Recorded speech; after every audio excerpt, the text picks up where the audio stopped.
Kuzvino ndichinanzva variko kwavachandiona. Muchinanzva mudining ndichipasofu. Vanogokuonai sei muri kunosei? Inenge iri Stovu yenyu apa pachaswa kakadai so kuti makabhozi. Then kunokusasa futi makabhozi. Stovu yenyu ichaenda apa. Pane rimwe stone richaiswa apa. Mune muchingononga makamira. Alright. Apa pachaenda sinki. Uchigeza maoko. Nekusuka ndiro ipapa. Divi iri ndo richaenda iyo firiji yenyu yakunetsa iya. Nemamwe mabhodzi achaiswa uku. Saka munozara zvemunomu. Munomutange makanaka. Shuya ikuku. Ndo menyu zvemama mutiti munovaviga. Munola chii murimo? Zvimabhiskiti. Zvimadhiringi. Muchiryire imomo here Gogo? Ndonunga ndoenda seri uko. Kuemba here? Kuvanda vanhu. Handiti maisa dho apa. Ndenge ndogara hangu pamuvhu. Mondo asi minomeka zvati mazovhara. Mumvuri wenyu unoya divi iri ndo zvandatoona. Kuno kwakanaka. Muna Juni muchitonhora mune. Ndingoona kokuravira vanhu vagere. Akana kuno munongoni zvakanyanya. Apa zvakangonaka. Even vanhu hapana. Apa mukova wenyu une waka. Tasiya tavharigwa kai. Tavhagwa. Wakoniwa kuregera. Ina handizarigoni kurivhura zvenyu. Maichema nechimbuya. Nezvitina ndikati zvakazopera nyaya yezvi. Makati mwaiwe.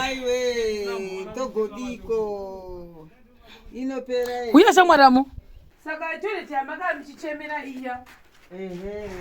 Pakamezhwa pakanzi pachaiswa kawoa. Zvakaitika apa zvokuti pasina swapo vile toilet munomu yaiswa iri one uko.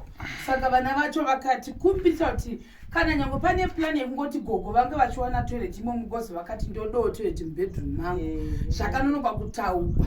Saka hatina basa nazvo nyange zvimabudira zvaita zvina mhaka. Bozi yachati paplan. Saka after my discussions panapa ndokuvaona pamwe ndo pachapinda panapo. Matoilet pakati talakiti vakakasira kutaura. Munhu achauya wematoilets anobva angosiya bora kusaplan yake. Ipapa ndo pachauya. Kwa mafitted yenyu auya kunoko.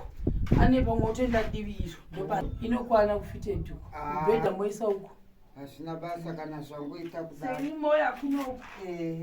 Nemakagara pamasofa enyu. TV ichaiswa uku. Kapenda uchaisa zvaanoisa umu. Oisa zvaanoisa. TV yenyu yoiswa kudai. Handipatiswa mabhodzi kudaiwo. Oswa chimwe chikufuti chibhodzi chozogara TV. Uchinoiswa nakapenda. Ndine ndiripo pavachawachisa. Ndinodzoka. Tichamboti tikapedza stage yedu isusu tichamboinda tombosiya vamwe vachita matiles. Kapenda paari kuuya ndikubva ndauya nayewo tichiona tosiya nditi. Ndichanyanya kudzoka nenawewo nakapenda nenawe kuti umu panoda kuti paoneswane. Panapa. Takati kuti pane kuti pasare pakadai atiti kuti pasare pakadai. Saka pari kuiswa chimwe chinhu panapa. Saka aida usiya pakashama kada usasiya pakashama ngapaiswe chekuti panokiwe. Mungoda kusa tumwe tunhu twenyimomo. Saka ngapakiwe. Ndizvo. Ende uyaitioni. Saka iyi ndo chiaka paiswe do panapa tisi futi do. Panongoplaswa pakadai. Oya muno. Kuzvino ndichinanzva variko kwavachandiona. Muchinanzva mudining ndichipasofu. Vanogokuonai sei muri kunosei? Inenge iri stovu yenyu apa pachaswa kakadai so kuti makabhozi. Then kunokusasa futi makabhozi. Stovu yenyu ichaenda apa. Pane rimwe stone richaiswa apa. Mune muchingononga makamira. Apa pachaenda sinki. Uchigeza maoko. Nekusuka ndiro ipapa. Divi iri ndo richaenda iyo firiji yenyu yakunetsa iya. Nemamwe mabhodzi achaiswa uku. Saka munozara zvemunomu. Munomutange makanaka. Shuya ikuku. Ndo menyu zvemama mutiti munovaviga. Munola chii murimo? Zvimabhiskiti. Zvimadhiringi. Muchiryire imomo here Gogo? ndonungazve ndoenda seruko kwemberi kuvanda vanhu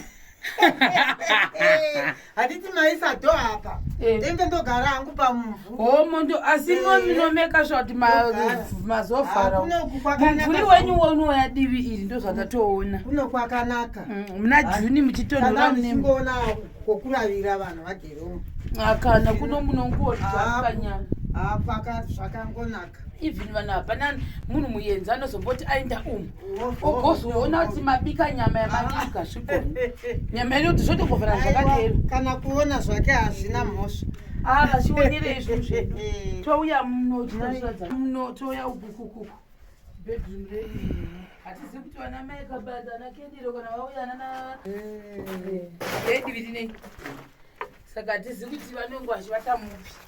Alright. Dzichaiswa here maudrop dzino? Iyo inoiswa yeah. Saka pari dzose dzoiswa. Alright. Saka chirungu nai? Maiwa manditira chirungu shelo. Ouya kuno rine bedroom zvei. Zvapera totombonzika tisati takutanga kuzi. Vakauya pamba pangu usiku vakavata. Papo mune moti vaidei vaidei usiku vaibhepi vachibhepi makabata foni vakandigogodzera usiku handidaro mbuya ndinotove neshungo yokuti kaya yapera ungozorora wasvika ndombovata wombovata no bedroom number 2 number 3 kwedi number 2 vanenge vakuti mimi rusha rwavo vekuno vasikana vanenge vauya vachiseka vabva kana kumhiri kwemakungwa vabva kumhiri kwemakungwa vanenge vachita rushai mimi nemuri kwenyu kwangu kuya saka muno mune shawa vanhu vauyayo popopo muchigeza hamuisi singi here chisingi munomu riya yokupinda muno hotabu parikutwa shawa yakanzi shawa saka zvachaita takakumbira vakomana kuti vagogo ani maiti munoda chekuti munogeza makagara saka pachangovakirirwa kadiki apo kuti muekukwesha zvemakumu ndoshawa paichaiswa munomu saka pane tumwe tuchaiswa tumakabhods kuti pamwe matowels masipo ekugeza ipapapa pane 1 nechimwe cheapa chichaisa ndipekuisa matutubrush enyu touya kuno kuda vakwasha kuda vazukuru vane varume vavo vanenge vada kundoita private mwinyi vanongobudawo nekokukuku wouya topinda muno kutoilet ndokutoilet medu kuitira kuti vanhu vasazobuda vakaisa manewspaper kana mabwe hatidi mabwe mutoilet medu vanhu vaenzi vane vauya vanenge vasingazozvizivi saka toenda nekokoko muone kuti verufini vaya rimwe dinga risati rapera ndo raperavo rufini yedu iyo yapera uko uchizviona yakatitsebere zvimapurastiki zvichachekwa zvese zvibudapo saka mazenge edu aya then uku kunoku sepetiki renyu ndo kunoku rebheni vari mukati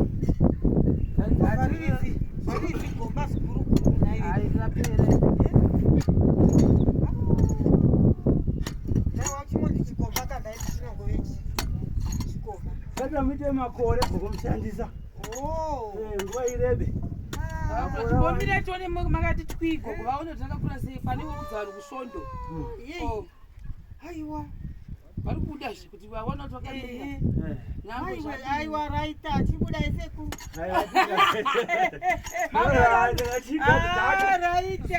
ndangolevhura chete